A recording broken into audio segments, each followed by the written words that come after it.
ขบวนแห่เคลื่อนประสบของพระราชินีร.9 เนาะหรือพระพันปีเป็นกาสวรรคตเนาะครับกามาทรงเป็นขึ้นสู่สวรรคาลัยผมใส่คำใดผิดพลาดก็ขอกราบประทานอภัยเด้อครับควรมีควรแล้วแต่จะทรงโปรดนะครับกระบวนการเกษตรขับเคลื่อนซาเพื่อว่าให้ประชาชนได้ใกล้ชิดมากที่สุดกับพระราชวงศ์ของนี้ก็เขาเอิ้นอิหยังล่ะพี่น้องพระราชวงศ์บอกเขาก็เว้าก็ถือก็มีมาหมดนั่นล่ะครับเห็นในคลิปอาจสิมองบ่เห็นแต่ว่ามองด้วยตาเปล่าก็เห็นหมดพระเจ้าอยู่หัวร.10 พระราชินีแล้วก็ลูกท่านหลานเพิ่นหลานเธอเนาะมีหมดครับขบวนก็ยาวพอสมควรครับขบวนก็ยาวคนกับประชาชนก็หลาย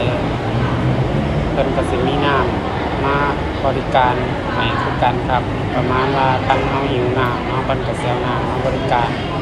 ว่าอากาศมันก็ร้อนอบอ้าวแน่ถึงบ่มีแดดเนาะ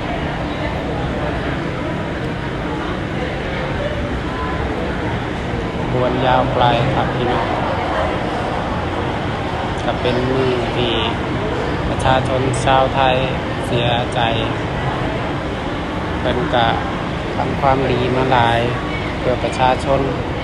เหนื่อยยากลำบากมาหลายทั้งร.9 ร.10แล้วก็พระราชินีเนาะเป็นกะหักประชาชนนั่นแหละพี่น้อง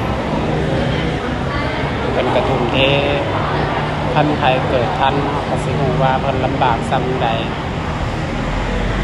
เด็กน้อยสมัยซุมื้อนี้อาจสิบ่ฮู้นะว่าเพิ่น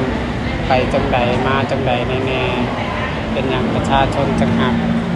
ต่างชาติเขาไม่เห็นนั่นคนไทยนั่งใส่สุดดำเขาก็งงอยู่ครับพี่น้องเขาก็งงว่ามาเฮ็ดหยังกันแต่ว่าก็บางคนเขาฮู้แฟนเขาฮู้เขาก็อธิบายให้ฟังเนาะว่าเกิดอิหยังขึ้นอยู่ประเทศไทยแม่